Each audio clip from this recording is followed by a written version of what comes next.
Y muchos de nosotros somos de esa generación. Hola, buenas noches. Buenas noches, ¿cómo estamos? ¿Cómo les va? Tanto tiempo, qué gusto en verlos nuevamente. Igualmente, bienvenidos. Bueno, muchas gracias por la invitación, llegó todo muy bien y acá estamos, esperando ansiosos como todos. Buenas noches a todos. Buenas noches. ¿Qué tal? Buenas noches. Ahí está Oberti que quiere entrar, Cristian. ¿Lo dejamos entrar, Oberti, o no? Me prometiste que iba a haber algún filtro. Ah, bueno. ¿Qué tal? Buenas noches. Lo filtramos, Oberti, no lo dejamos entrar entonces. Casi todos provenimos de ahí, de la Facultad de Ciencias Exactas de la Argentina.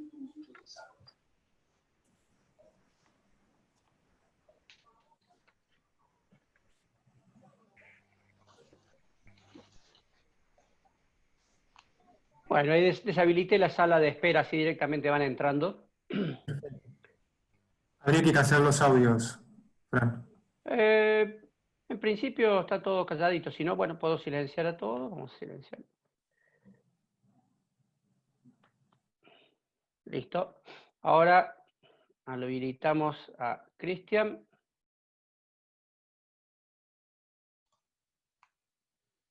Ahí estamos.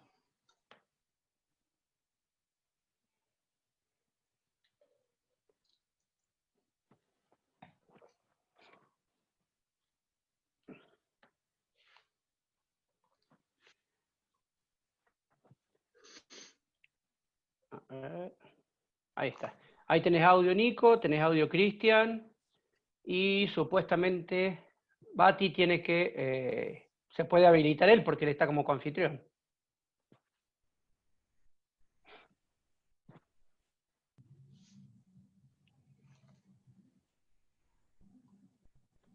Ahí estamos. Ahí estamos, Nico. Nico 2. Nico Bati. Sí, ahí estamos, perfecto. Bueno, vamos a esperar un ratito. A ver, vamos a ver si hay alguien. Vamos a esperar unos minutitos para empezar. Vamos a ver quiénes están entre los participantes. A veces hay algún amigo para que haga algún comentario o saludar. ¿Vos te fijaste los participantes, Nico Ciarlo? Los estoy viendo ahora. Fíjate, porque por ahí si vos querés que, no sé, Sí. por ahí encontrás algún colega de algún lugar que querés que salude o darle lugar para algo, lo podemos hacer. A ver, vamos a ver.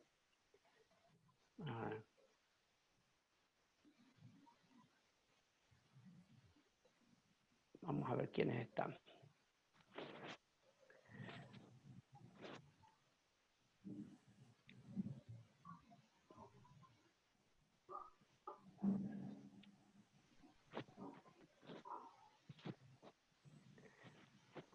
Hay gente de la Federación Mexicana, no sé si querés. Vamos a abrir un minuto. Hola, hola. Hola, buenas noches, ¿cómo están? Hola, buenas noches. ¿Cómo estamos? Bien, ¿Quién bien, es? gracias. ¿Juan? Así es, Francisco. Muchas gracias por la invitación. Ya también la replicamos por acá y aprovechando el expertise de toda la gente por allá y al final de cuentas esto pues nos une a todos, ¿no? Esta pandemia nos está permitiendo conocernos más y aprender de todos en algo que amamos, que es el buceo. Bueno, bienvenido Juan. Juan es el presidente de la Federación Mexicana de Actividades Subacuáticas. ¿No estará Coti por ahí para que salude? ¿Sabes si está Coti? Está muteado, me parece. Él se debe haber muteado. A ver si está Coti. No la veo. No me aparece Coti. Bueno. Fíjate, Nico, así ya enseguida empezamos. Si hay alguien más que vos quieras que salude, que darle la bienvenida, sí. Por ahí tenés algún colega que yo no conozco y... Creo que podemos empezar. Gabriel Genzano, Gabriel, ¿querrá hablar algo? A ver.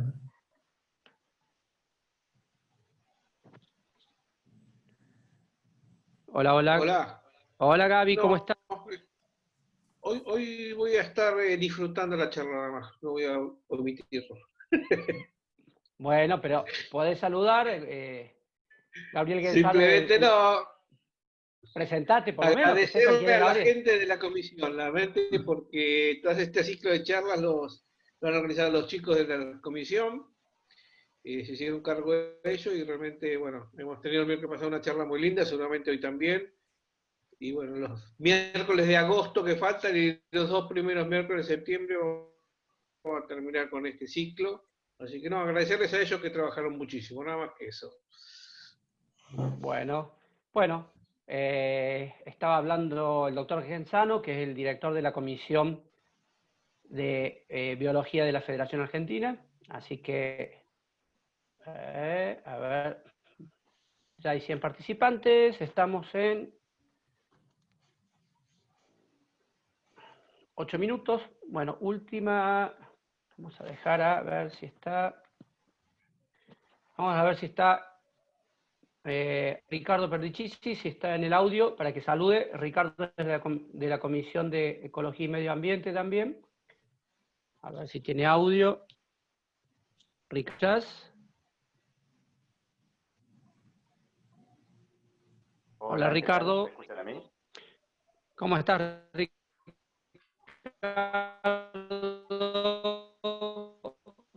Bueno, acá lo presentamos, bajando, está dentro del comité científico también. ¿Algún comentario que le quieras hacer ahí? ¿Te sorprendí? También. También saludar. Se entrecorta bastante. No, también con muchas ganas de escuchar la charla, de disfrutar obviamente un tema que es apasionante como es el buceo bajo hielo, y con mucha expectativa, y también agradecido a la gente que organiza por todo el trabajo que está organización, y bueno, el fruto que se ve en cada charla esta, que realmente son una más linda que la otra. Bueno, gracias, Ricardo. Buenas noches, bienvenido. Bueno, entonces vamos a ir empezando. ¿Te parece bien, Cristian? Sí, perfecto, bien. Cuando quieran. Entonces voy a dar la bienvenida. Les quiero decir que es un gusto tener a un amigo que conozco hace muchos años, al doctor Lager. Agradecerle la presencia y a toda la Comisión de Biología y al doctor Nicolás Ciarlo también, que es el secretario del Comité Científico, a cual les voy a dejar para que les hable unas palabritas y después ya empezamos con la charla con el doctor Lager. Nico, buenas noches, Nico, ¿cómo estás? Buenas. Hola, ¿me escuchan? Sí. Sí, Nico Ciarlo quería que saludara, que salude.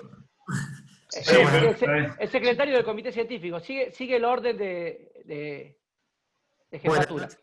Buenas noches a todos, bienvenidos. Muchísimas gracias por la presencia. Cristian, muchísimas gracias por esta charla, que seguramente va a ser excepcional. Y no quiero robar más tiempo, así que los voy a dejar con el moderador de la charla, que es Nicolás también, pero en este caso Batini. Así que bueno, sin más, adelante. Se pone confuso, chicos, tanto parecido en el nombre.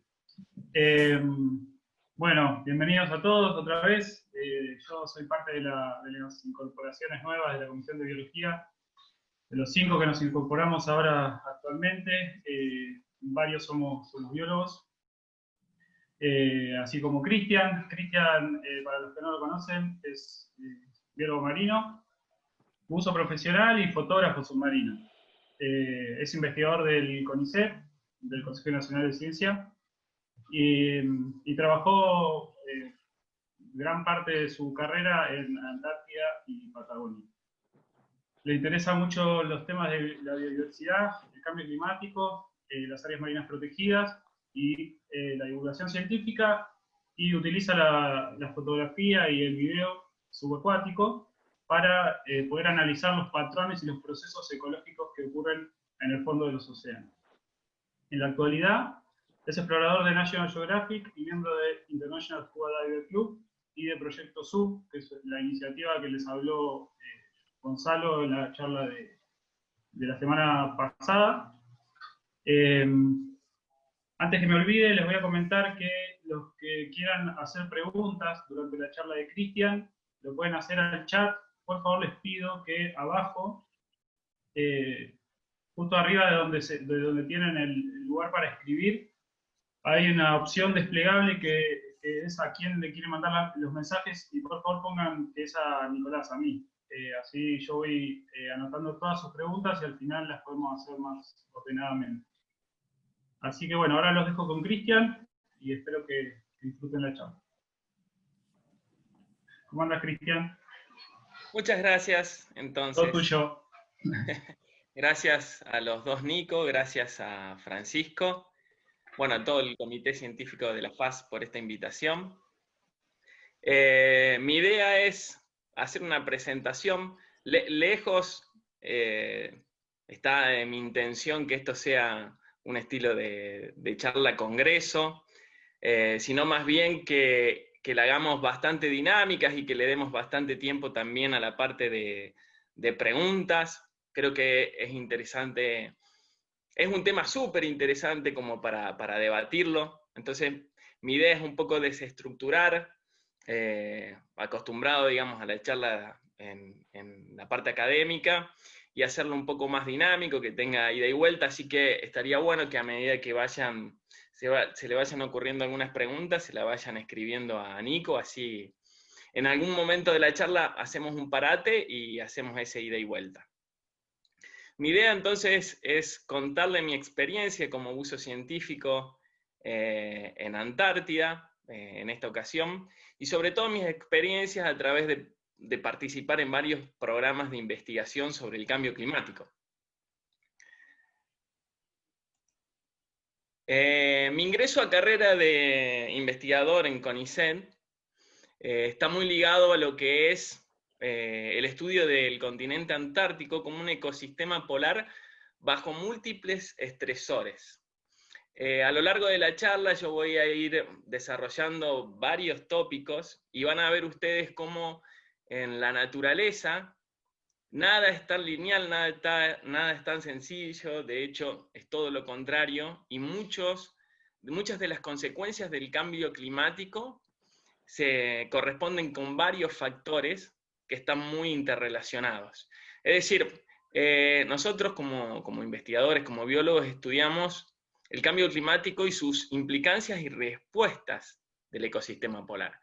Entonces la charla está estructurada un poco en eso. En una primera instancia, en una primera parte, hablarles de algunas implicancias que tiene el cambio climático en un continente tan frágil como Antártida, y después ver algunas de las respuestas que ya la comunidad del Ventos, la comunidad del fondo del mar, cómo ha impactado en esas comunidades, ¿no? En una segunda parte, un poco de la charla es hablarle de mi experiencia como buzo científico y cómo lo he utilizado como una herramienta en estos programas de investigación. Y en la última parte, ya un poco más relajada y más anecdótica, mostrarles un poco algunas fotos del fondo del mar en Antártida. Bueno, no puedo empezar quizá de otra manera que hacer una breve introducción del continente antártico, para saber desde dónde hablamos, para saber dónde estamos parados. El continente antártico, a diferencia del Ártico, es un continente, y es un continente que está aislado hace muchísimo tiempo, hace más de 30 millones de años, con respecto a los otros continentes. Esto no siempre fue así. De hecho, hay evidencias paleontológicas que nos indican que existieron hasta helechos o plantas vasculares en el continente antártico hace muy poquito.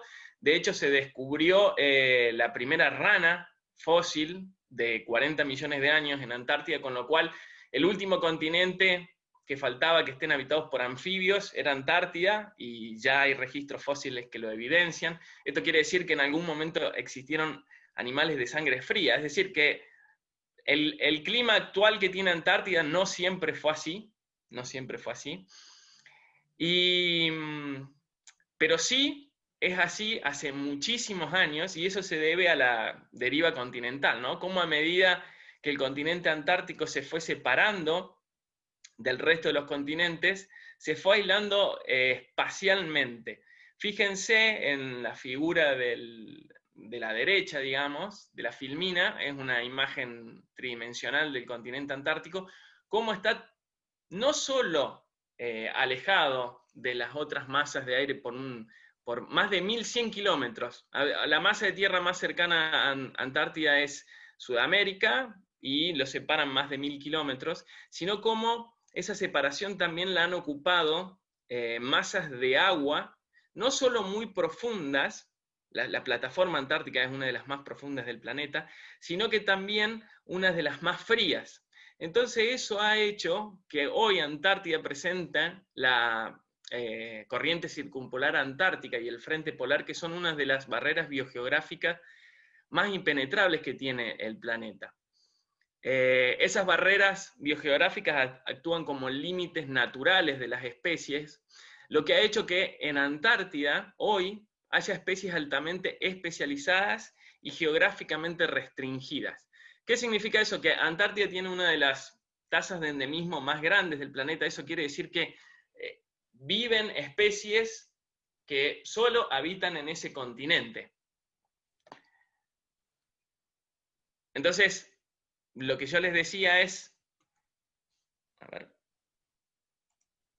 esto mismo, que el clima actual ha hecho que hoy se concentre más del 70% de las reservas mundiales de agua dulce. Esto es increíble, teniendo en cuenta que Antártida es quizá el continente más seco del planeta, también sea el que más agua dulce contenga. El promedio de elevación también de Antártida es muy grande, y eso se debe a que en el centro de Antártida, por ejemplo, hay más de 3 kilómetros de hielo, de altura, ¿no?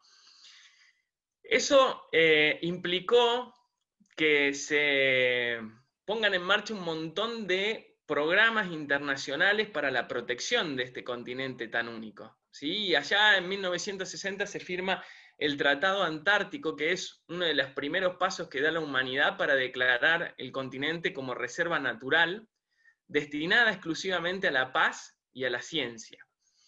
Eso es súper interesante desde el punto de vista político, porque quizá es una de las pocas veces que todos los países se han puesto de acuerdo en firmar este tratado. A ver, en esto puede haber cierta confusión y muchas veces viene de una mala enseñanza en la primaria, en el secundario, de creer que la Antártida o el sector que reclama Antártida es argentino o el sector que reclama Chile es chileno. En realidad no es así. El mismo sector de Península Antártica que reclama Argentina lo reclama Chile y lo reclama el Reino Unido. Con la firma de este tratado, ellos de alguna manera no resignan el pedido de soberanía, pero sí toman a la Antártida como una internalización funcional. Quiere decir que aceptan que este continente sea exclusivo para la paz y para la ciencia. Eso también es una de las grandes diferencias con el Ártico, porque en el Ártico sí existe soberanía plena de algunos pueblos. El Ártico sí, por ejemplo, tiene soberanía rusa o soberanía canadiense o noruega. En Antártida eso no pasa, en Antártida tampoco hay población permanente nativa como pasa en el Ártico. Sí hay programas de investigación donde permanecen por un año o más, pero no hay poblaciones permanentes. Ese porcentaje de reserva de agua dulce está concentrado en el 98% de la superficie del continente. Esto también es interesante porque nos está hablando que apenas el 2% del continente está libre de ese hielo. Y en ese 2% se da toda la vida que uno conoce en Antártida, la típica fauna antártica de focas, de pingüinos y todo eso. Pero bueno, ya vamos a ver que una de las ideas también de la charla es desmitificar un poco lo que el pensamiento colectivo que tiene uno, que en Antártida quizá, abajo el agua, es tan pobre como arriba de la superficie, es todo lo contrario. Existen más de 8.000 especies de animales en Antártida bajo el agua. así que después vamos a ver algunas fotos que nos lo demuestran, digamos. Pero bueno, como pongo ahí, esto está cambiando, y esto está cambiando debido al cambio climático. Acá también hay que hacer una separación entre lo que está pasando en el Ártico y en la Antártida. En el Ártico también es una de las regiones del planeta donde más rápidamente se está calentando la temperatura de la atmósfera, más del doble de la temperatura promedio. A ver, la temperatura promedio, el aumento de la temperatura promedio del planeta es, en los últimos 50, 60 años, alrededor de 0,85 grados. Y en la Antártida hay regiones donde este aumento llega al 2,5, 3 grados centígrados. Pero no toda la Antártida se está calentando de la misma manera, eso es interesante que lo tengamos en cuenta, sino que existe un aumento de la temperatura de la atmósfera regional. Y eso, si ustedes ven en la imagen, se puede ver claramente cómo la península antártica, que es la región que está en rojo, ha sufrido el mayor aumento de temperatura. Y ese aumento de temperatura no solo se ha visto en la superficie, sino que también se ha visto en el agua. En menor medida, pero también se ha visto en el agua, y esto es uno de los cambios que más preocupan a la comunidad científica, porque tengamos en cuenta que la temperatura del agua en Antártida es una de las variables ambientales más estables en los últimos miles de años. Entonces, ese aumento de la temperatura realmente es preocupante.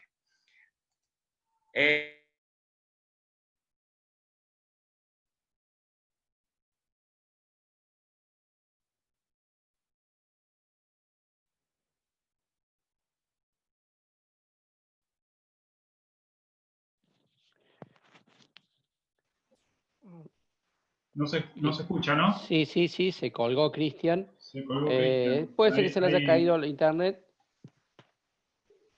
Pasa muchas veces, todos sabemos que los biólogos no ganan mucho y a veces no les alcanza para pagar internet, entonces puede pasar, puede pasar. Como todo investigador del CONICET, está sufriendo las consecuencias.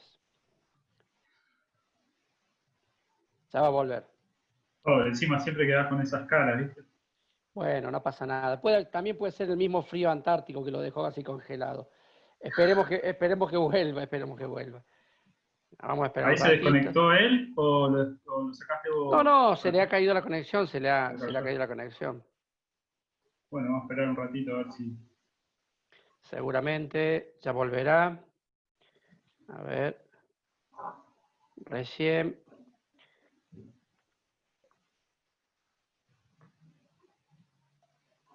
Recién vimos un amigo, a ver si está para que salude. ¿Dónde está? A ver, no lo veo ahora. Vamos a buscar a ver si está para que salude.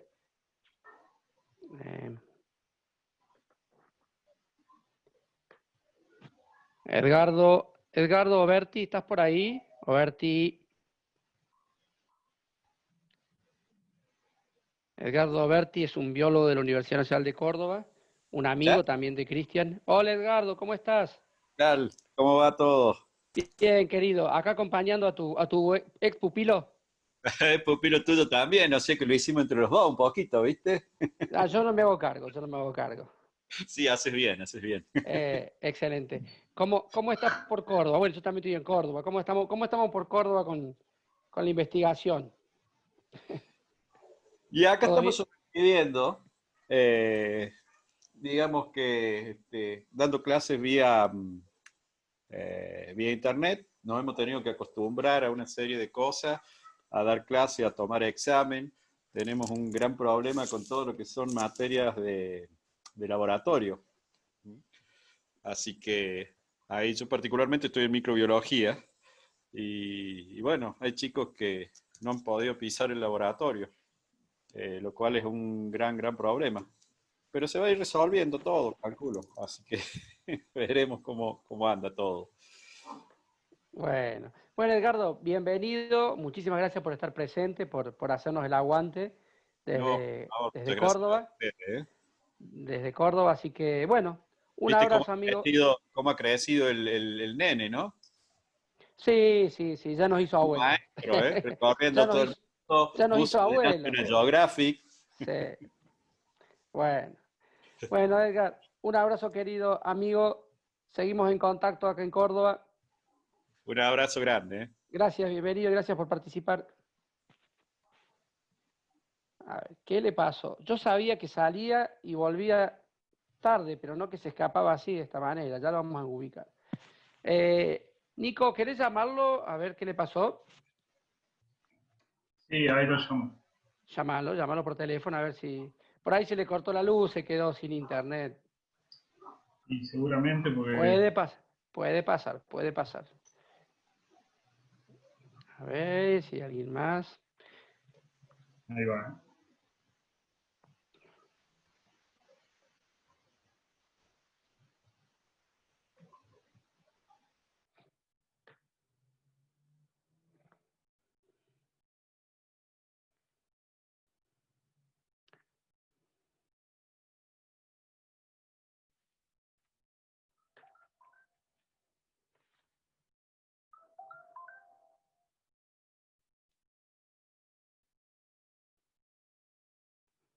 A ver. Bueno. Ahí me está confirmando que salió a comprar puchos, ya vuelve enseguida, dice. Ahí está, ahí volvió. Sí. Salió a comprar cigarrillos, ya volvió. Bueno, arrancamos de nuevo. Toma. No, continuamos. ¿Está silenciado? Fíjate, a ver. Creo que sí, a ver. Encuentro. Ahí está. Ahí tenés audio, Cristian. Bueno. A ver.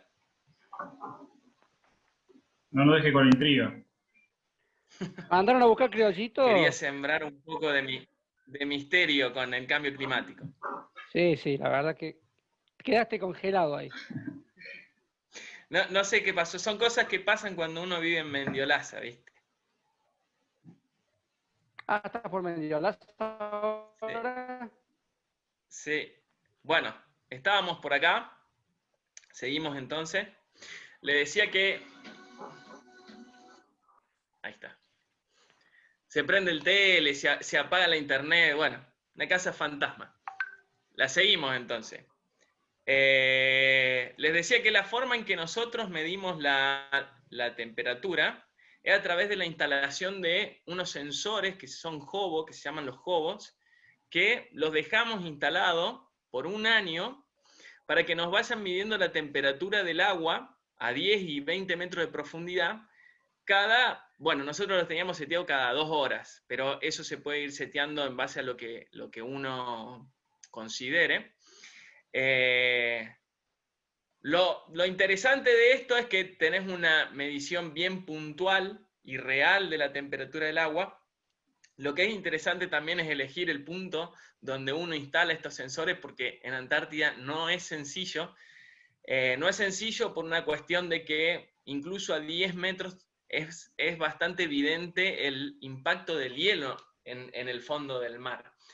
Entonces, nos ha pasado un montón de veces que hemos ido a buscarlos. Tengan en cuenta también el más menos de los GPS, con lo cual muchas veces buscarlos nos lleva más de un buceo, sino que también es muy difícil, por ejemplo, instalarlos con boyas, porque una vez que en invierno cuando se congela el agua, bueno, arrastra todo y no hay boya que resista, incluso si uno los deja por debajo de la superficie. Pero bueno, lo alarmante es que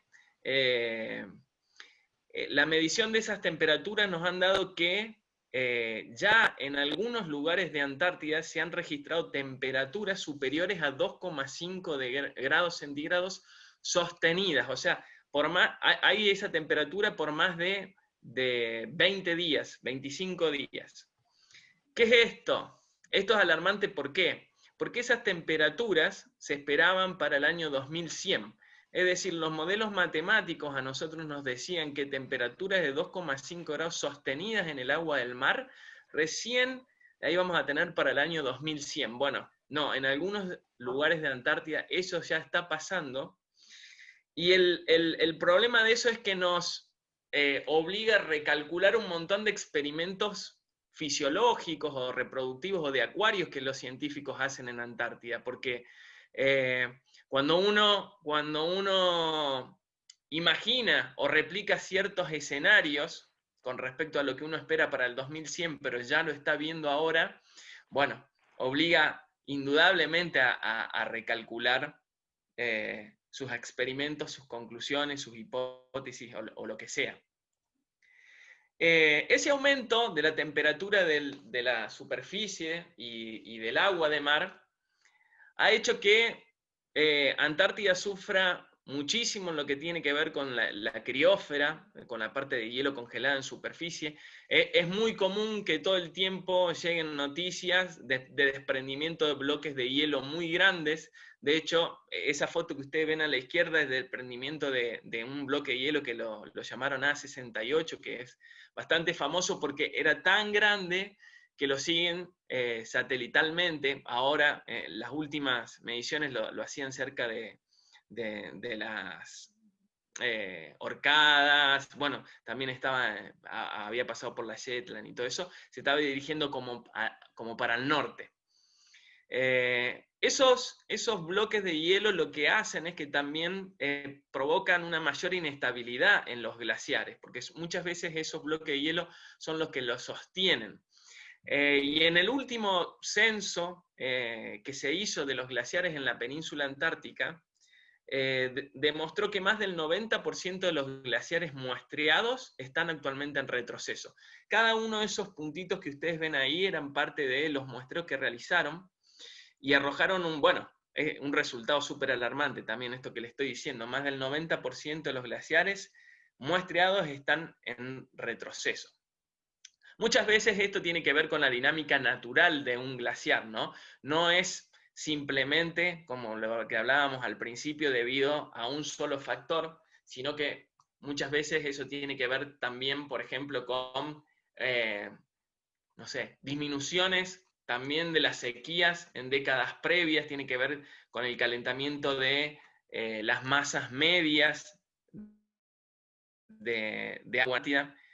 Pero bueno, en muchos de estos fiordos antárticos es muy evidente. Yo acá les traje una foto de una de las caletas donde nosotros, o de las bahías, fiordos que nosotros hacemos estudios, que es Caleta Potter, en la Shetland. Es una estación científica argentina, con laboratorios también alemanes, y se viene estudiando hace mucho tiempo. Y ustedes pueden ver que la línea de puntos que yo dibujé ahí corresponde al frente, donde estaba el frente del glaciar en el año 2000. Fíjense cómo en 8 años ha retrocedido muchísimo. Eso ha provocado un montón de impactos con esto que yo le estaba... un montón de implicancias, ¿no? Una de las más evidentes es que tienen efectos y consecuencias del impacto del hielo. Ustedes saben, cuando un glaciar retrocede, se desprende un montón de masas de hielo, bloques de hielo. Bueno, ahí justo la imagen lo está tapando, pero en la imagen del fondo, fíjense cómo esos bloques de hielo van también impactando sobre el fondo del mar, y ese impacto sobre las comunidades del fondo del mar hace que sea uno de los impactos biológicos más dramáticos que existan en la naturaleza. Una vez que un bloque de hielo pasa, realmente arrasa y no deja con nada de lo que estaba sentado. También, a forma de contarles un poco algunos de los experimentos que se llevan a cabo, esa foto que ustedes ven ahí es para medir también la frecuencia del impacto del hielo. O sea, se ubican esos bloques de hielo, amarillos, cerca a las paredes de los glaciares, y se van estudiando la frecuencia con la que los hielos lo impactan. Es un trabajo bastante interesante. Después, al final, lo podemos charlar un poquito, pero bueno, ustedes van viendo que tienen ciertas diferencias anuales, pero la media general es que estén en aumento. Otra de las consecuencias también bien visible de cuando un glaciar retrocede es el mayor aporte de sedimento del glaciar a la columna de agua.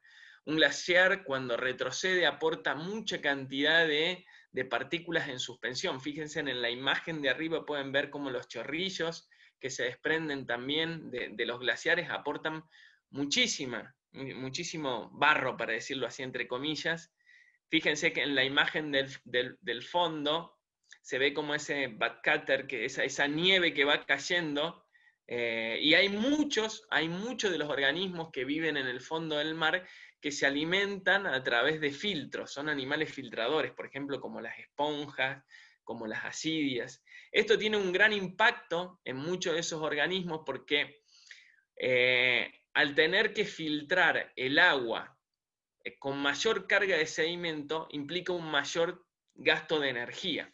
Ese mayor gasto de energía también va a terminar delegando en parte, por ejemplo, energía para la reproducción o para lo que sea, para la digestión, para la supervivencia, para el crecimiento. Esto ha hecho que mucha de la fauna que nosotros veíamos a una determinada profundidad, sobre todo en los primeros 30 metros, ya no estén ahí por esa consecuencia. Pero bueno, esto nosotros, a ver, los que investigamos lo tenemos que demostrar de alguna manera, y lo que hacemos es transectas fotográficas, que es ahora, entrando también un poco en la segunda parte, que es esto del buceo como una herramienta para los programas de investigación. Fíjense, esa es una foto que me tomaron también justo en ese fiordo que yo les estoy contando. Fíjense cómo, si no fuese primero por las luces de los otros buzos, o la mía propia, sería casi imposible ver, y ahí estamos a 15 metros de profundidad. Fíjense cómo la luz también tiene mucha influencia sobre la distribución, por ejemplo, vertical de macroalgas, por ejemplo. Eso, la mayor carga de sedimento en el agua hace que bloquee la entrada de luz. Y fíjense cómo se ve esa nieve en la foto y cómo va cayendo constantemente. Bueno, ¿qué hacemos entonces nosotros los buzos que vamos allá? Tenemos estaciones de muestreo establecidas y que venimos siguiendo hace mucho tiempo. Entonces, en mi caso particular, yo continúo un poco también de la experiencia que tienen mis directores de tesis. Mi área, mi especialización a partir del postdoctorado fue las áreas nuevas libres de hielo, o sea, las áreas que va dejando el glaciar cuando retrocede. Pero lo que hacemos es tirar transectas, que son paralelas, por ejemplo, al frente del glaciar, y hacer cada 2 metros una fotografía, a 10, 15, 20, 25 y 30 metros de profundidad. La idea es repetir la mayor cantidad de veces que se pueda en este experimento a lo largo del tiempo, y ver, a través de mediciones de otras variables, cómo las comunidades del fondo del mar van cambiando, ¿no? Cómo eran, por ejemplo, en el año 94, 98 que iban mis directores, o a partir de cuando yo empecé a ir, en el 2007, 2008, tenemos muestreos 2009, 2010, 2015, y ahí empezar a atar un poco de cabos y ver qué variables son las que tienen mayor impacto sobre estas comunidades. Uno baja con un cuadrápodo, ahí en la foto lo puede ver, hay de diferentes estilos, diferentes formas, dependiendo si son sustratos horizontales, verticales, pero la idea es bajar con esa cuadrata que ustedes ven, porque esa cuadrata lo que permite es estimar la superficie muestreada. Uno sabe que pone esa cuadrata, y esa cuadrata, por ejemplo, tiene 50 por 50 centímetros. Entonces después, uno ya más calentito, obviamente, su computadora en su laboratorio, analiza esa foto. Es muy importante, como yo puse, establecer de antemano las formas de etiquetado de esas fotos, porque bueno, al fin de una campaña quizá uno tiene más de 1000 fotografías en los discos duros, entonces bueno, tiene que ser uno muy prolijo a la hora de etiquetarlas afuera y adentro y afuera del agua. Generalmente se pone alguna etiqueta donde haga referencia a la estación de muestreo, el día, la hora, la profundidad. Y después esas fotos se las ingresan a diferentes programas de computación. Yo uso, por ejemplo, uno muy conocido que se llama CPC, Y ese CPC es la imagen que ustedes están viendo ahí, donde hay diferentes puntitos que están marcados con números. ¿Y qué nos permiten eso? Bueno, nos permiten estudiar cómo estaba compuesta la comunidad del fondo del mar. A ver, cuál era la riqueza, cuál era el número, por ejemplo, de especies que había en esa profundidad, cuál era la abundancia, cuál era la diversidad. Incluso esos programas te permiten muchas veces estimar los tamaños, las coberturas, las distancias. Bueno, entonces después ya entra una parte más tediosa, que es la parte estadística, que es la que nos va a demostrar o no si hay diferencias, por ejemplo, significativas en las comunidades que están cerca del glaciar, las que están más lejos, las que son intermedias, las que son más profundas o menos profundas. Bueno, siguiendo en el mismo fiordo antártico que les contaba hasta hace un ratito, mi especialización en el postdoc fue estas áreas nuevas. Ustedes, como les contaba, cuando un glaciar retrocede, además de todos estos impactos que tiene a nivel de hidrografía del agua, va dejando un montón de superficie disponible para que otros animales se asienten en esas comunidades. A ver, el crecimiento en Antártida, a diferencia de por ejemplo, las regiones templadas, ocurre muy despacio, es muy lento. Fíjense, esas placas de sucesión, que son las imágenes que ustedes ven a la derecha, que es ese círculo, por ejemplo, o incluso esas L de aluminio que instalamos, las instalamos en una isla nueva que apareció por ese retroceso del glaciar. Y fíjense, nosotros las tuvimos por más de 4 años sumergidas, y la verdad que había crecido muy poquita fauna. Fíjense, si ustedes dejan, no sé, para hacer una comparación, una placa de sucesión no sé, en Puerto Madryn, o en algún puerto chileno, lo que sea, en 9 meses probablemente esas placas ya estén totalmente colonizadas. Bueno, en Antártida eso no pasa, con lo cual también es un factor de riesgo también a tener muy en cuenta con los impactos que pueda tener el cambio climático. Bien, buceando un poco en el pasado, el presente y el futuro del buceo científico, estas imágenes las puse a modo de anecdótico y casi gracioso, porque si ocurrirían hoy, primero probablemente esos buzos irían presos, porque en las imágenes se ven cómo claramente están pisando así sin ningún problema las comunidades del fondo del mar. Incluso el buzo que está ahí en esa esponja, son esponjas de crecimiento muy lento, tardan muchísimo años en tener en ese tamaño, y bueno, nada, ahí adentro. Pero sí hay que aplaudir de pie, porque esos buzos no sé cómo hacían, pero están con trajes húmedos. Eso es impresionante, ¿no?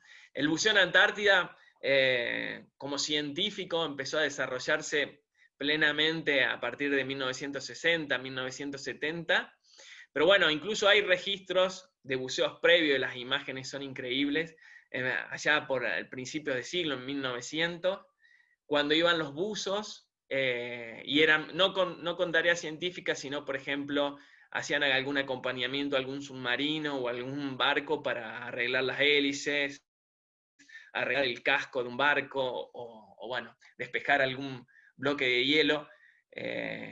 Pero bueno, incluso seguramente acá hay muchos fanáticos de Cousteau. Cousteau tiene uno de los capítulos de su serie documental donde lo filmó la Antártida por más de 4 meses, allá por 1970.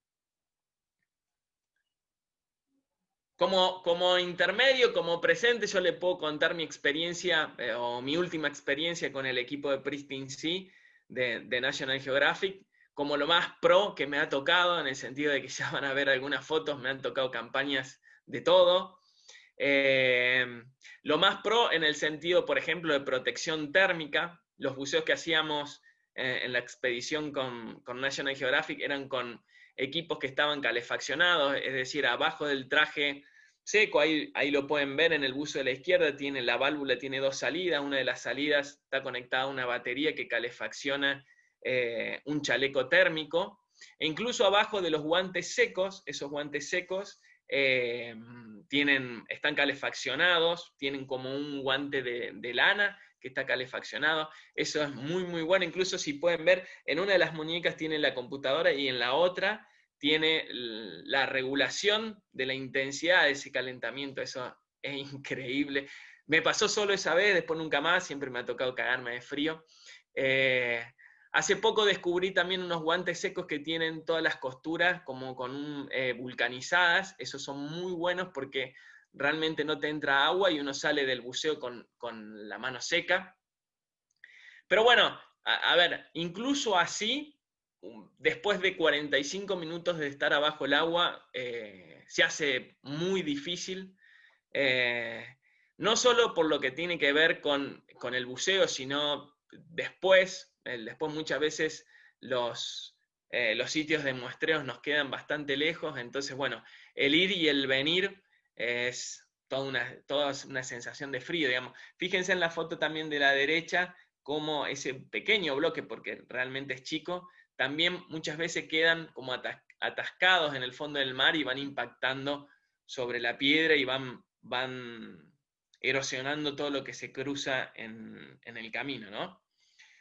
Bueno, como futuro y no tan futuro, una de las últimas expediciones a Antártida la realizó un equipo donde ya incorpora los rebreathers, ya incorpora, por ejemplo, argón como gas para separar el traje seco. Incluso bucear, nosotros normalmente no buceamos a más de 40 metros de profundidad. Estos equipos ya están buceando a 70 metros de profundidad y lo hacen muchas veces con paradas descompresivas. Incluso he escuchado que buceos en Antártida lo han hecho durante 2 horas, con lo cual para mí es increíble, es casi, no sé, de película, porque aún, como les contaba, con traje calefaccionado y todo, después de 1 hora se hace realmente difícil. Así que bueno, para eso va el buceo, digamos. Obviamente que es otro presupuesto, ¿no? Volviendo un poco al presente del agua, fíjense, esta es una imagen, bueno, típica de algún buceo nuestro, digamos, de los mortales, no de la gente que tiene ese presupuesto para hacer esas campañas. No difiere mucho de cualquier buceo que puedan hacer en aguas frías, acá en Sudamérica, por ejemplo. Esos son los guantes que yo le decía que tienen las costuras vulcanizadas y no dejan entrar agua. Y ahora viendo algunas imágenes, por ejemplo, el equipo de Pristine Sea conformaba 2 equipos. Un equipo que es el equipo científico, que es el que se encarga de hacer todas estas transectas en los lugares determinados y va muestreando para estudiar la diversidad, y después también tiene otro equipo que es el que hace las filmaciones para los documentales, ¿no? Estos son fondos típicos también antárticos, este es en Bahía del Mirantazgo. Fíjense cómo en esto que yo les decía, un poco ir desmitificando el imaginario colectivo, Antártida puede ser tan diversa como cualquier lugar de Patagonia o incluso el Caribe. Esos son como jardines verticales de octocorales, de corales, muchos son corales de agua frías, corales blandos. Bueno, esta es una imagen típica también donde estamos siguiendo una de las transectas, no sé si alcanzan a ver ahí el cabo. Muchas veces también bajamos con los slides, con placas para ir tomando nota de lo que uno va observando.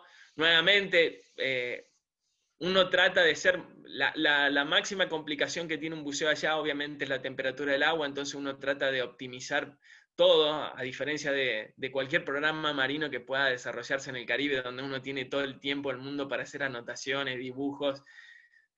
No, ahí uno trata de ir, sacar rápidamente las fotos y volverse, digamos, pero también muchas veces uno tiene que ir escribiendo y esas filminas ayudan mucho. Fíjense, eso también es un fondo antártico en un lugar muy específico que es una isla volcánica en Antártida que se llama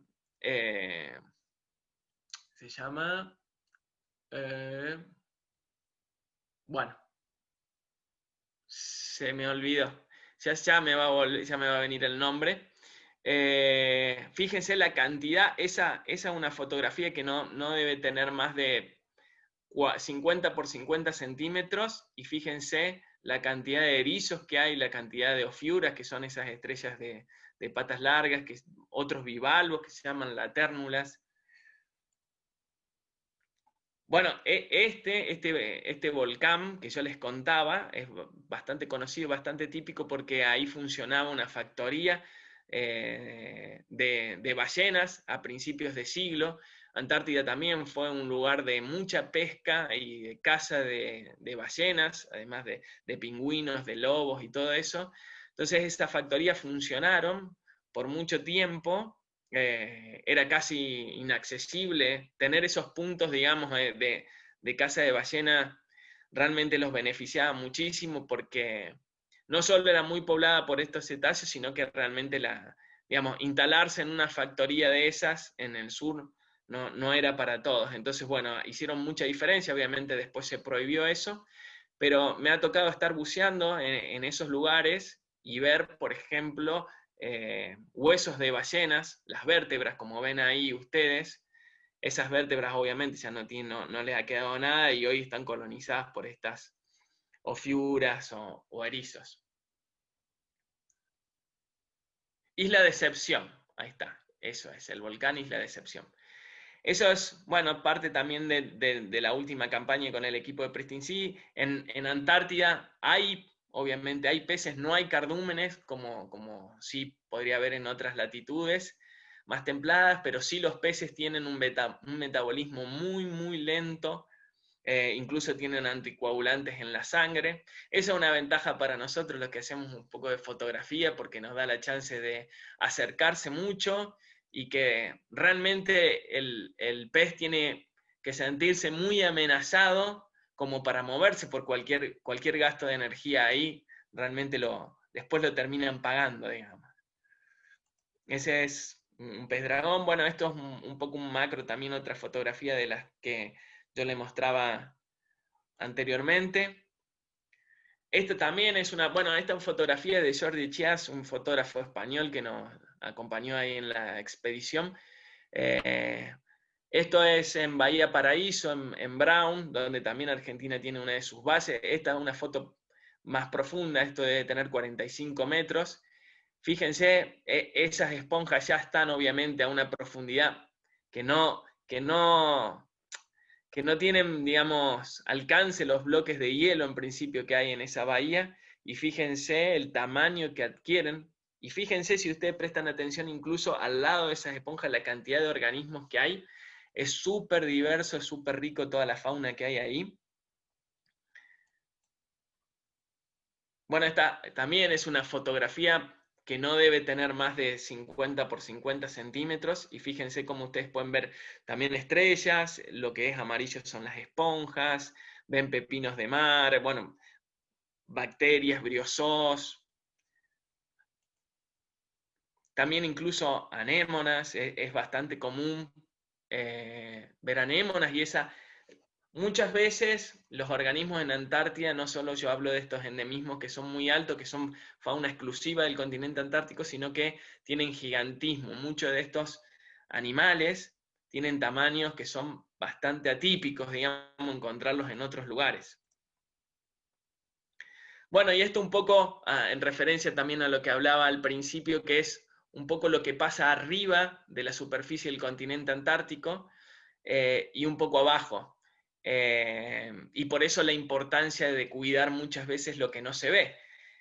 Esa roca que ustedes ven ahí, una roca con un típico paisaje de cualquier película del Señor de los Anillos, donde arriba no hay absolutamente nada, a lo mejor puede haber alguna ave migratoria, y la foto del costado, la foto de la derecha, es lo que está abajo del agua. Fíjense la gran diferencia que hay, ¿no? Arriba de la superficie, a lo sumo, podemos ver una o dos especies, y en ese pedacito de fotografía que yo les estoy mostrando, hay al menos 30 especies, ¿no? Imagínense eso, se continúa, esa piedra llegaba como hasta los 70 metros de profundidad. Bueno, esto es una foto del krill también, uno de de las pocas pescas permitidas que hay en Antártida, y con lo cual hoy se busca regular. Por eso esta última campaña que yo le decía, el trabajo era tratar de registrar muchas veces lo que está ocurriendo a nivel del krill para establecer las áreas marinas protegidas. Argentina y Chile en un esfuerzo, digamos, pocas veces visto de conservación binacional, está queriendo proteger áreas marinas en el continente antártico. Y muchas veces tiene que ver con esto, porque, por ejemplo, al haber una disminución muy grande del hielo, ya sea de la cobertura, hielo estacional, ese hielo afecta a las comunidades de la base de la cadena trófica. El krill es uno de los alimentos más consumidos de Antártida, incluso, por ejemplo, depredadores top como la foca leopardo, el 70% de su dieta es krill, ni hablar de las ballenas, los pingüinos. Entonces, muchas veces cuando se pierde esa gran cantidad de hielo, todos estos organismos lo que hacen es cambiar las rutas o los rangos de distribución que tienen. Entonces se ha visto que, por ejemplo, el krill se está yendo mucho más para el sur. Eso sí, una vez que el krill también se desplaza, mucho el lugar o el nicho ecológico que ocupaba el krill lo están ocupando otros animales, que bueno, hay que ver también si esos animales tienen, digamos, la energía suficiente para sostener toda la cadena trófica que sostenía el krill. Entonces, un poco el mensaje que yo les quiero dejar en este tipo de charla es que el hielo no es solo un paisaje bonito, no es que el calentamiento global lo que está afectando es el paisaje antártico, sino que el hielo forma parte de procesos biológicos muy complejos y que tienen muchas interacciones para la vida marina en Antártida. Bueno, acá, Nico, yo te decía, si querés podemos hacer un parate de un ratito para alguna pregunta, mientras esperamos ahí la parada, hacemos la parada de seguridad. Dale, buenísimo, buenísima la charla, súper interesante, acá la gente está diciendo eso. Y sí, surgieron varias preguntas, se las voy haciendo más o menos Dale. en el orden en que fueron apareciendo. ¿Cuánto tiempo pasás en la Antártida en una campaña y cuántas inmersiones realizás en ese periodo? Bien. O sea, ¿con qué frecuencia haces inmersión? Está bien. Normalmente cuando uno va a una base de investigación, digamos que no va embarcado, hay varias formas de hacer campaña. Una es embarcado, como me ha tocado, por ejemplo, en mi última campaña con el equipo de Pristine Sea. Y eso se hacen alrededor de 2 inmersiones por día, porque uno tiene que tener en cuenta también el tiempo que va navegando, ¿no? Generalmente se hace un buceo a la mañana, bien temprano, se mueve el barco, hace un buceo a la tarde, y después normalmente la noche se utiliza como momento de desplazamiento. En esta expedición recorrimos más de 500 kilómetros a lo largo de la península. Pero esa fue una campaña de 1 mes de duración. Cuando voy a las bases normalmente son 2 o 3 meses de duración. Contando, sí, en algún momento hice el cálculo con las 7 campañas que tengo, he pasado más de 1 año allá, lo cual, bueno, trato de olvidarme rápidamente de eso. ¿Y cuántas inmersiones hacemos cuando estamos en las bases? Normalmente también 1/2. O sea, me ha tocado alguna vez hacer 3 inmersiones, pero se hace muy duro. Lo que dicen todos o lo que han podido experimentar algunos, cuando uno bucea en agua muy fría, realmente termina mal, digamos, termina destruido porque el cuerpo te pasa factura después. Y es un poco lo que yo les decía, no es solo el momento que uno está bajo el agua, sino que todo el momento previo y el momento después de las inmersiones, que suele ser lo más complicado. Pero sí, lo normal son 2 inmersiones por día, y también depende la dinámica que haya en la base, porque, por ejemplo, esta base que es de investigación, no solo soy yo, sino que hay un montón de grupos que están investigando un montón de cosas, entonces, bueno, uno también tiene que ir guardando su lugar, ¿no? Pidiendo su lugar. Supongo que el clima debe también ser medio Sí, determinante, ¿no? la única limitante del buceo en Antártida es el viento. A ver, un buceo en Antártida no se suspende por nieve, no se suspende por lluvia ni por frío, eso está claro. Sí se suspende por viento cuando soplan más de 20 nudos, que se empiezan a formar los famosos corderitos, uno suspende, pero por una cuestión sobre todo de una seguridad a la hora de navegación, ¿no? Porque también Claro, sí. eso es bastante impredecible en Antártida. Me ha tocado de bajarme cuando el agua estaba súper planchada y cero viento, y a los 10 minutos que te estén avisando que cambió el viento, que se pudrió todo y uno tiene que suspender el buceo. Claro. Bueno, la siguiente, un poco más a la parte científica. ¿Cuánto han retrocedido los glaciares y en cuánto tiempo se dio ese retroceso? Y la otra, de la misma persona, ¿cómo se pueden abordar trabajos de investigación en Antártida? Bien. Bueno, no hay un retroceso promedio, digamos, estimado de... Sí hay estimado y conocido la pérdida de masa o volumen total, pero fíjense la foto que yo les mostré, por ejemplo, en ese fiordo, ha retrocedido más de 1 kilómetro en los últimos 20 años. ¿Qué quiero decir con esto? Que sí se ha visto que cambios que se esperaban o cambios que anteriormente llevaban cientos de años, ahora ya se estén viendo a escala humana. Eso quizá es lo más preocupante, digamos. A ver, temperaturas como las que hay actualmente en Antártida existieron anteriormente. Por ejemplo, si queremos hacer un punto de inflexión, fue la revolución industrial, pero muchas veces esas temperaturas se debían a fenómenos naturales, como la actividad solar, no sé, la actividad volcánica, ciclos orbitales. Pero después de la revolución industrial, hay una relación lineal y directa que es con el aumento de la concentración de los efectos invernaderos con el aumento de la temperatura. Hoy ya con probabilidad altísima podemos hablar que más de la mitad del calentamiento global del planeta está relacionado con la actividad del hombre. Entonces, eso es lo que está pasando, ¿no? Cambios que se esperaban que ocurran en cientos de años, hoy se pueden ver a escala humana. La otra era cómo se pueden abordar trabajos de investigación.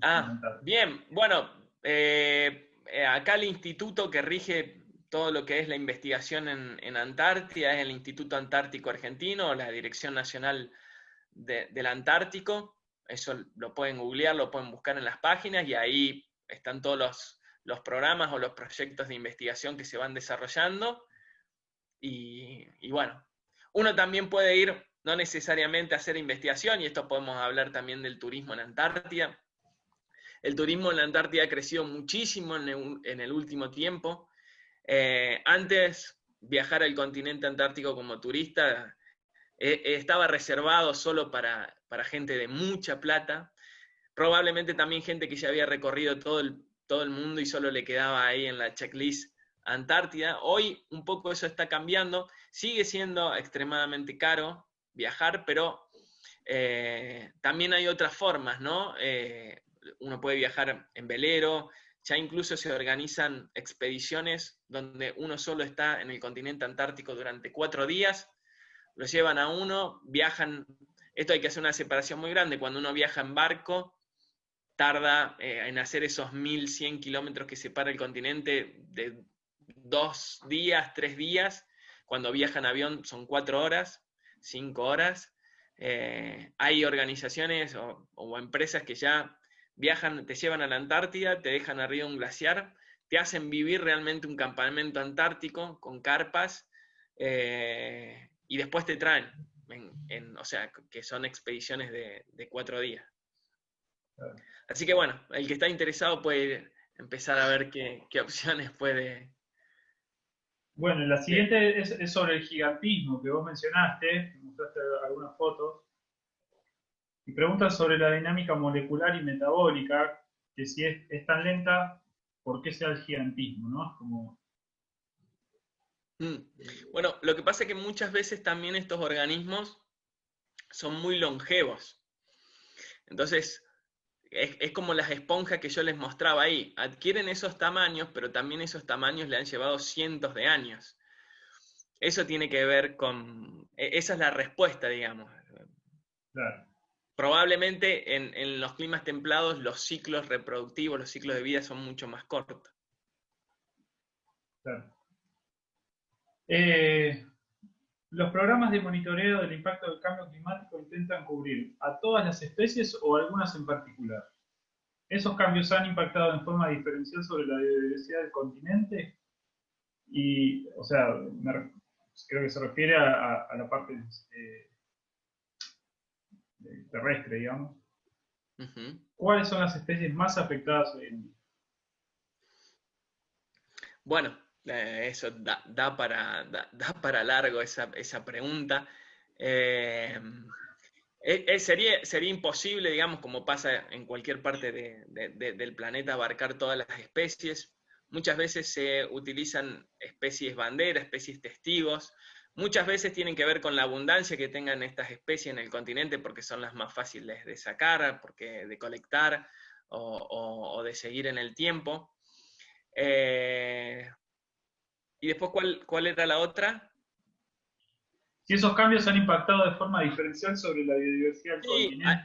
Sí, ahí está. Hay especies que son más sensibles, hay especies que ya se han hecho experimentos fisiológicos y tienen consecuencias en aspectos reproductivos, incluso en la locomoción o en el crecimiento.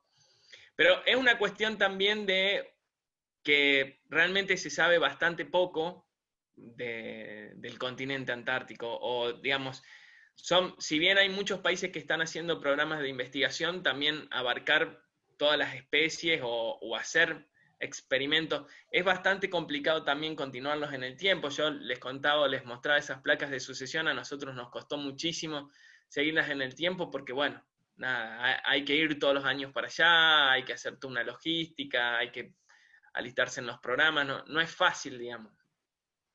Pero sí se sabe que hay especies que son más sensibles que otras, eso sí es verdad. Hablaste de que habían bloques de hielo sumergidos y preguntan si eso significa que hay diferentes, o sea, que hay zonas con diferente densidad en el agua.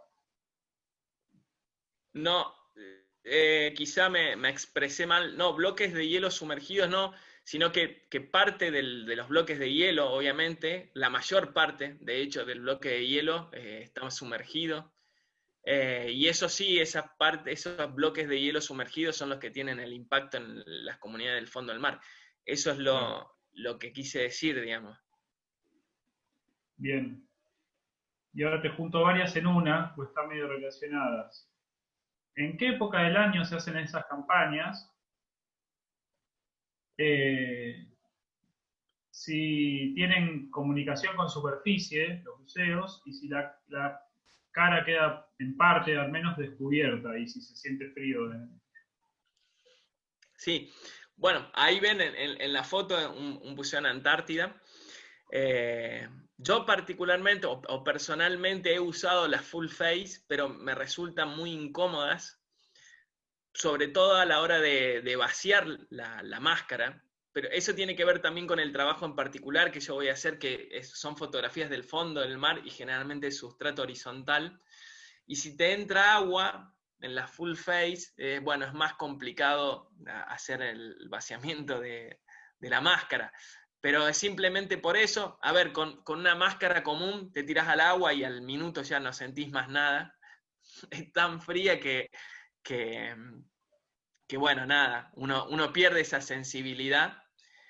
Lo recomendable, sí, según los protocolos más estrictos, es bucear con full face, pero bueno, a mí me resulta más cómodo y más fácil una máscara común.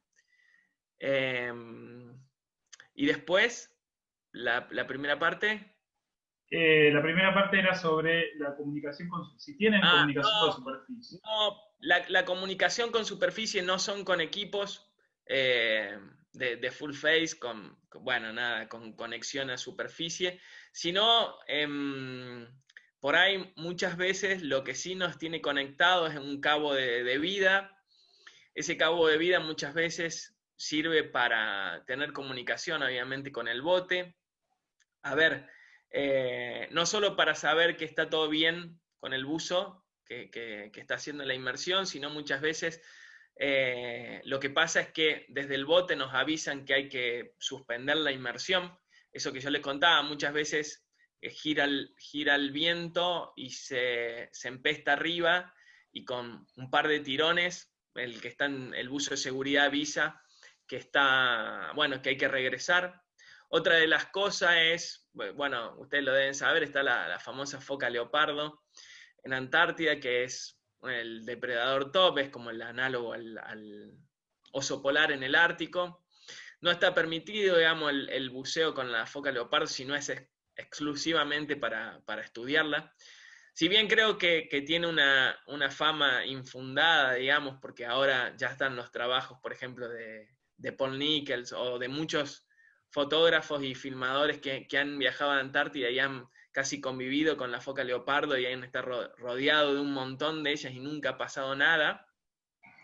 Bueno, hay el registro de la muerte de un buzo en Antártida por la foca leopardo, una buzo que estaba haciendo snorkel. Entonces, bueno, a partir de ese hecho está este protocolo, como que si aparece hay que suspender la inmersión. Entonces, bueno, quizá el cabo de vida sirve también para eso, para avisar que hay focas leopardo dando vuelta.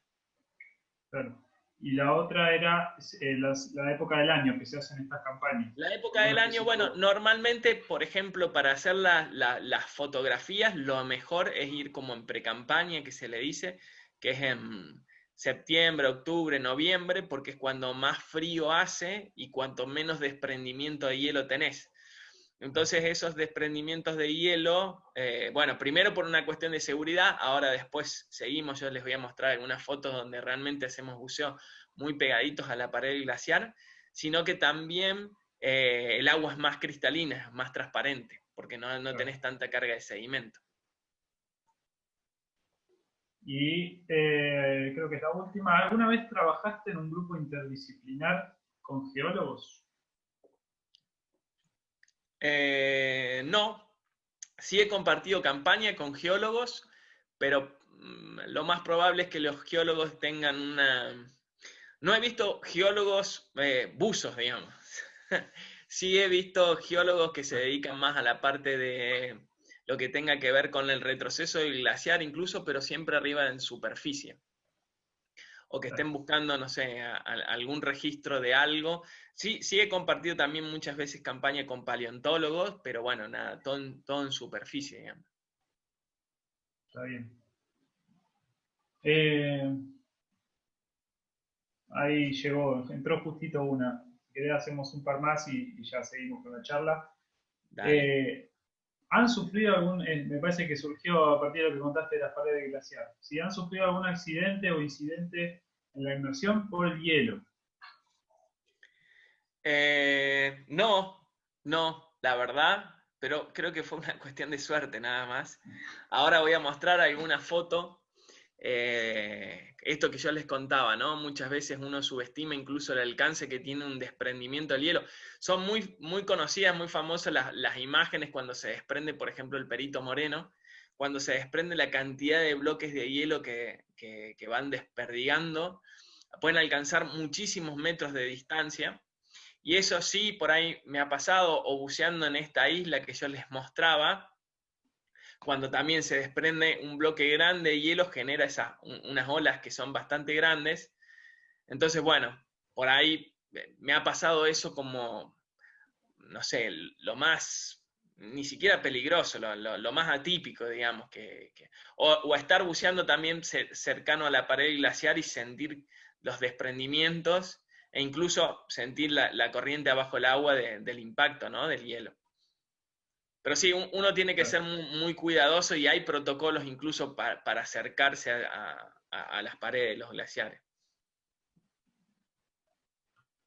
Claro. Sí. Bueno, a mí me queda la duda de si puedo hacer una pregunta, y creo que es la última, y ya te dejamos seguir, pero de cómo fue esta interacción con el equipo de National Geographic, cómo lo viviste desde el punto de vista de biólogo y de buzo fotógrafo.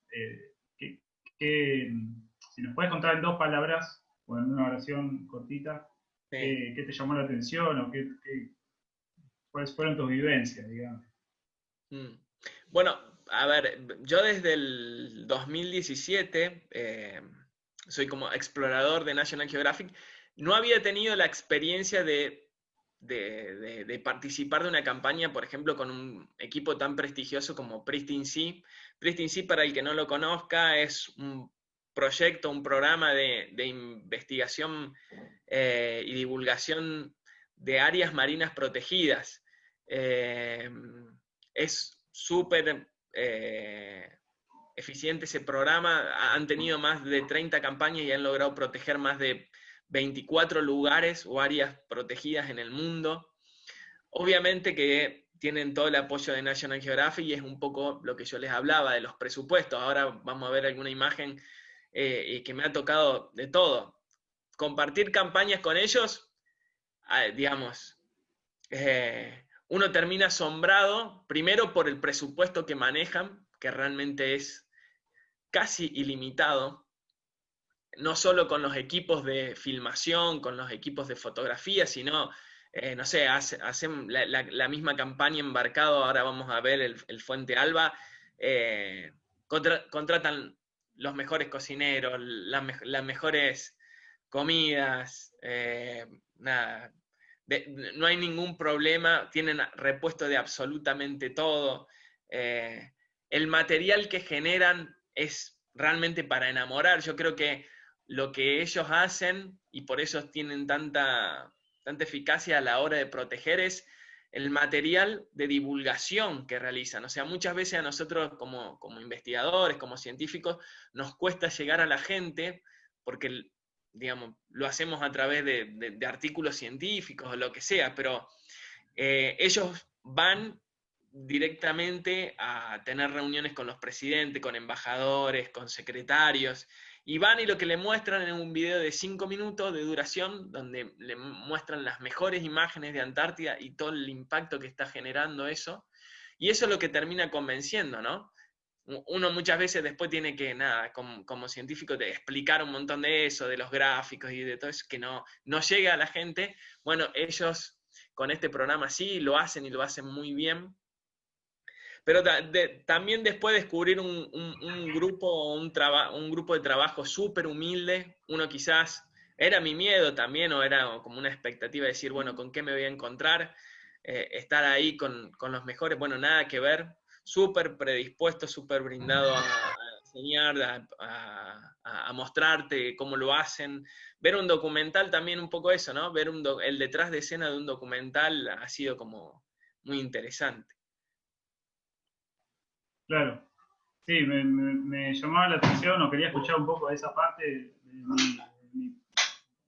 mi posición de biólogo y fotógrafo. Claro. Bueno, es un poco eso, ¿no? Lo que tenemos que lograr también nosotros como biólogos. Es no solo generar el conocimiento científico, sino también mejorar en lo que es divulgación, mejorar en llegar a la gente, que la gente sienta empatía. En esto un poco que el mensaje que yo les quería decir, ¿no?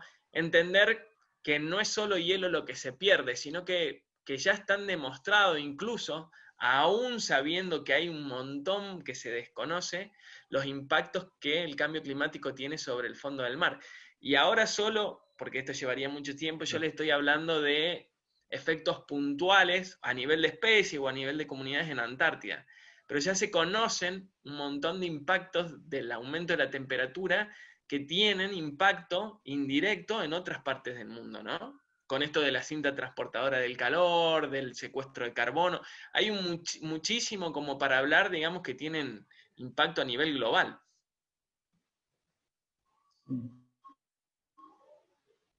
Sí, hablabas de krill y hay un montón de especies de ballenas que, bueno, las que tenemos en Madrid, históricamente se dice que van a comer a la Antártida y que, bueno, que el krill forma parte fundamental de todo ese proceso. Pero bueno, si querés, seguimos con la presentación. La seguimos, ahora es simplemente un par de fotos más. Me gustaría, sí, dejarles acá, voy a hacer un mini chivo de la revista de buceo TRIM, una revista que se desprende del grupo de International Scuba Diver Club, y se la dejo porque posiblemente, no sé si en este número, sino en el que viene, una revista bimensual. Voy a estar hablando de Antártida y de todo esto que les estuve contando, así que si les interesó pueden ir y chusmearla. Es una revista de alcance latinoamericano, que es muy nuevita, sacó el primer número hace poco, y lo hace gente de amiga, así que bueno, se la súper recomiendo. Ahí les dejé el link en la conversación por si la quieren ir a chusmear después de la charla. Bien, revista TRIM. Bien, volviendo acá un poco a alguna expedición que me ha tocado también en una base chilena.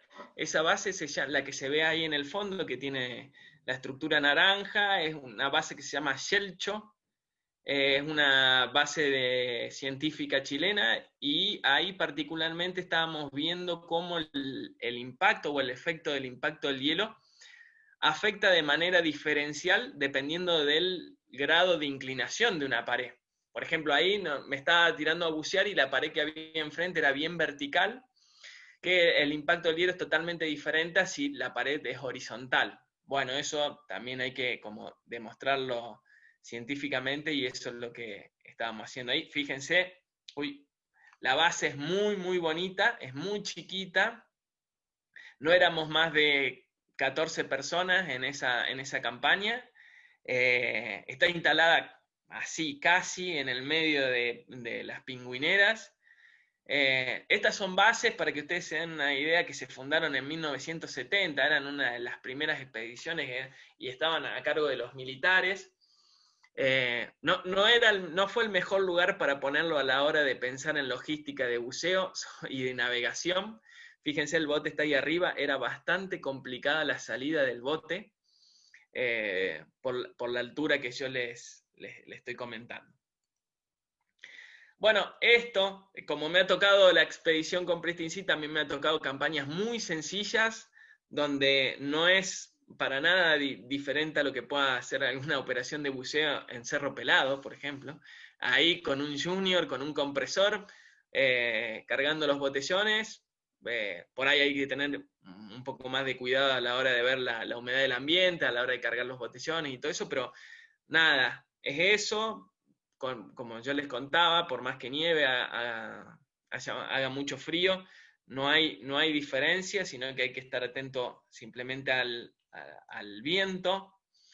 Ahí esos botes de semirrígidos son una maravilla para la navegación. Esto que yo les contaba, ahí estábamos yendo a un sitio de buceo, eso es por ahí lo que uno tiene que estar más atento. Es muy difícil de mencionar la hipotermia que uno puede tener abajo del agua. Uno obviamente la siente, sobre todo empieza a perder mucho calor en las manos, mucho calor en la cabeza, pero darse cuenta realmente cuánto frío uno va a sentir después arriba del bote es el desafío, y la puede pasar muy mal, digamos. Así que bueno, un poco la experiencia lo que te va dando es eso, ¿no? Bueno, eso es también un sitio típico de buceo en Antártida.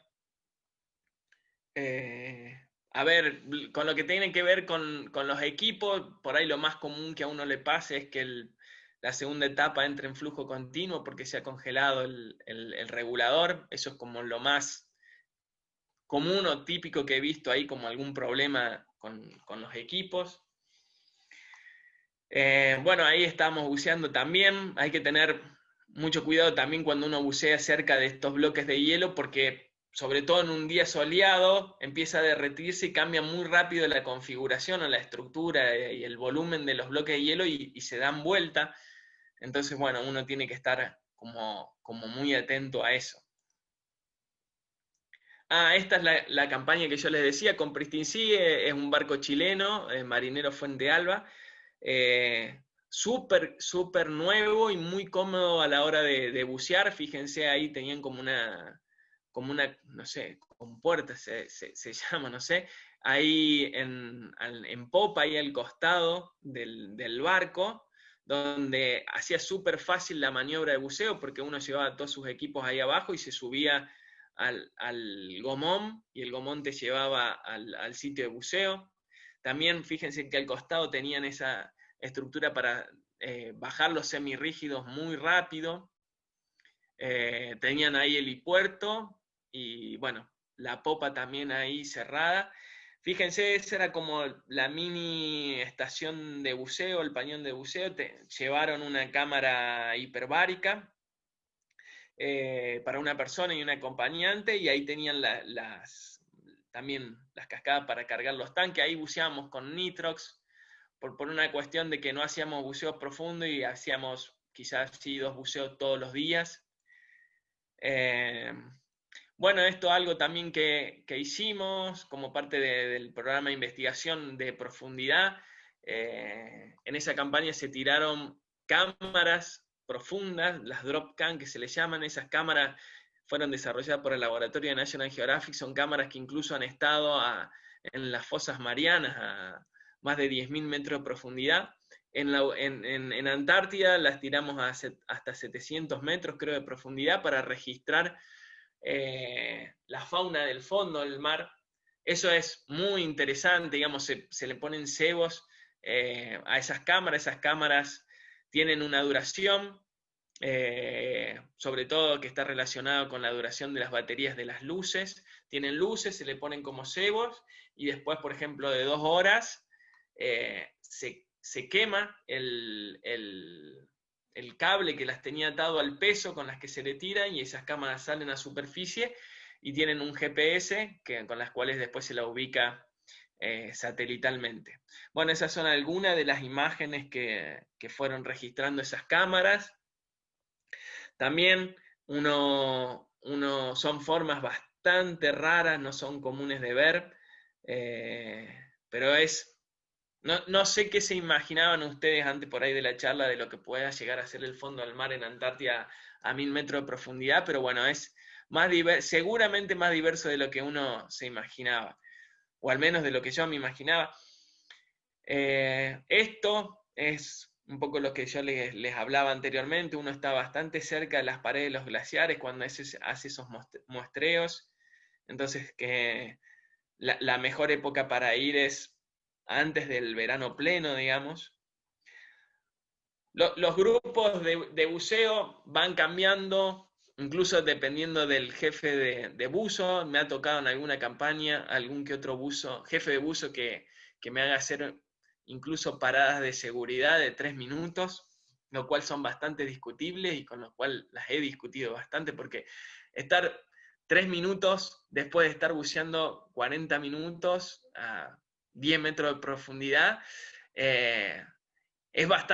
muy difícil, Cuando uno pierde la sensibilidad en los brazos, cuando uno realmente no da más, estar 3 minutos haciendo una parada, bueno, es para una discusión. Pero bueno, así estaban formando los grupos de trabajo. El del medio soy yo, que voy con la cámara de foto haciendo esas transectas. Probablemente el que iba al lado mío iba con una bolsa de colección, de colecta, porque muchas veces hay especies determinadas que nos interesan para hacer experimentos en acuario, o para hacerle la genética, o para hacerle la taxonomía. Después muchas veces hay otro buzo que lo que va haciendo es marcando el rumbo y manteniendo la profundidad de la transecta y haciendo anotaciones. Y nada, acá le dejo así un par de fotitos como para que otra vez dimensionemos, que esas fotos no tienen más de 50 por 50 centímetros, y fíjense la cantidad de vida que hay. Bueno, esta es una esponja, la amarilla, la foto superior. La foto inferior es una estrella sol, que se le llama la Vidiaster, que tiene más de 30-40 brazos. También hay, obviamente, también hay algas en Antártida. La foto inferior son estrellas, que son también depredadores bastante voraces en Antártida, sobre todo esta especie. Incluso tienen esos frenesí alimenticios, ahí se están alimentando de una asidia. Las estrellas pueden incluso evertir su estómago y comer presas mucho más grandes. Bueno, creo que nada más por ahora. Muchas gracias a ustedes. Ahí le dejo mi Instagram, porque muchas veces voy subiendo información sobre Antártida, el cambio climático, compartiendo experiencias y fotografías de allá. Sí, Bueno. también déjame antes que me olvide también hacer la aclaración que esto es el QR para que ustedes puedan tener el certificado de la charla. Si lo quieren escanear, lo pueden hacer ahora. Esto les va a permitir tener el diploma, el certificado de la charlita. Bueno, buenísimo. Sí, escanéenlo. Creo que ahí les llega automáticamente el certificado. Súper interesante la charla. Están todos agradeciendo mucho por privado.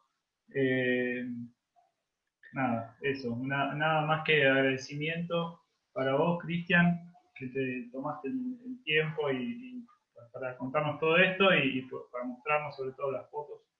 Que creo que son muy interesantes para los mortales que nunca pudimos ir a ver eso.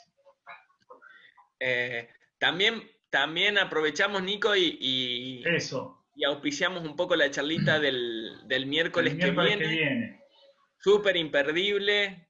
Mariano, un amigo, Mariano Rodríguez, que de Argentina Submarina, es también fotógrafo subacuático, hace unos videos, unas filmaciones espectaculares de Ushuaia. Él tiene mucha experiencia también trabajando con equipos de científicos, de biólogos y todo eso, así que bueno, va a estar ahí mostrando un montón de imágenes y videos que tiene, que son realmente muy buenos.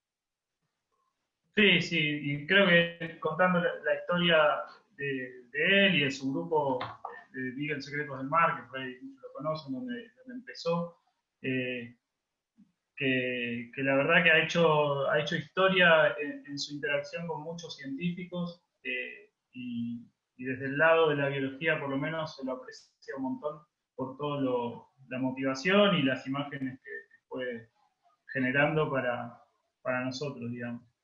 Así que no se la pierdan el miércoles que viene también a las 8. Ahí preguntan, Cristian, si puedes poner de nuevo el QR, que no llegaron a copiarlo. Bueno, lo dejamos ahí.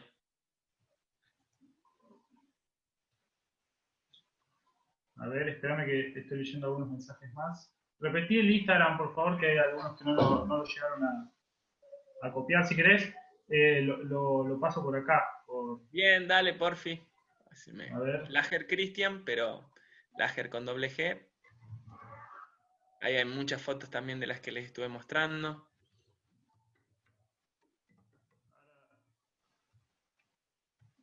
Lo agrego ahí al link. No se pierdan la revista que mencionó, Trim, que está buenísima. Sí, eso mismo, hacía falta también una revista de buceo de Latinoamérica. La verdad, el primer número sorprendió y el segundo se viene muchísimo mejor.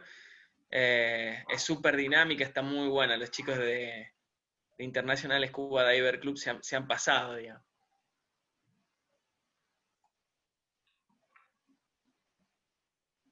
Bueno, ahí está el QR para que puedan todos copiarlo. Nada, agradecimientos y más agradecimientos para vos, Cristian. Fantástica la charla conmigo. Dale, bueno, muchísimas gracias a todos. Gracias, Fran. No sé si querés cerrar.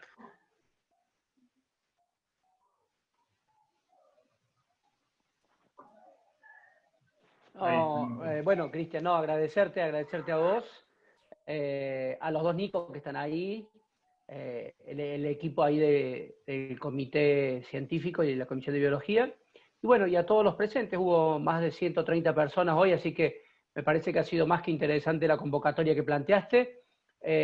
Bueno, ya quedó la invitación para la próxima, así que los saludamos a todos, que tengan una excelente noche, muchísimas gracias, espero que les haya gustado, y les comento que esto va a estar más o menos en 2 días, ya está subido en nuestra página de web, y ahí ustedes van al área de descargas y ahí los va a llevar directamente a esta charla y a las otras charlas que se han dado anteriormente, lo mismo que las futuras.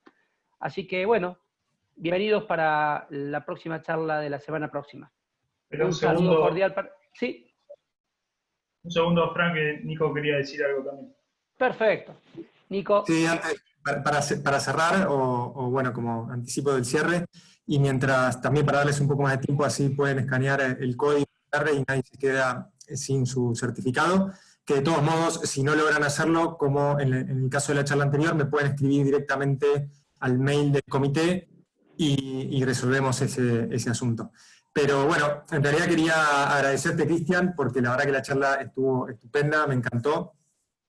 Y quisiera hacer una reflexión, una apreciación histórica breve, que tiene que ver básicamente con, creo yo, el individualismo de la sociedad moderna occidental que nos ha llevado tal vez a desconsiderar o a no tener en cuenta realmente los costos de nuestro estilo de vida, los efectos que están ocasionando sobre el mundo, sobre todo a través del cambio climático, que, como bien dijiste, si bien es un proceso que puede ser natural, ha estado acelerado notablemente por la acción del ser humano, y destacar el trabajo que estás haciendo vos como parte de un grupo relativamente selecto de investigadores que hacen ciencia básica alrededor de todo el mundo para poder recopilar una serie de datos que, si bien no tienen aplicación inmediata, son cruciales, son fundamentales para poder entender un proceso que nos afecta a todos y que este proceso del impacto del cambio climático no reconoce fronteras, ni nacionalidades, ni política, ni religión.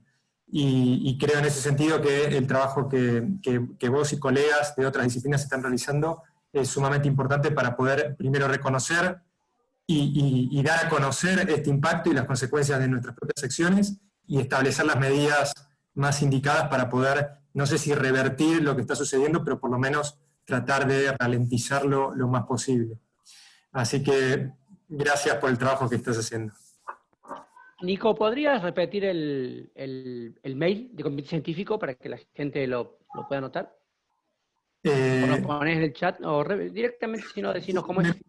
Me parece que si lo pongo en el chat tal vez es más rápido, pero si no, es comité.científico@fas.org.ar. De cualquier manera lo copio ya mismo. Y si, en realidad lo copio, y si Nicolás se lo puede enviar a todos, genial. Bueno. Listo, gente. Hay algunos que están preguntando por la tabla de descompresión de la Federación, la tabla de buceo, y si ya está subida, y ya me dijeron que a partir de la semana que viene va a estar subida en nuestra página web. Bueno, buenas noches a todos. Ahí quedó el mail. ¿Subiste el mail? Ahí sí, está. ahí quedó. Listo. Bueno, gente, un gusto. Que tengan buenas noches todos. Hasta la próxima. Gracias, Cristian. Gracias, Nico. Gracias a todos. Buenas noches.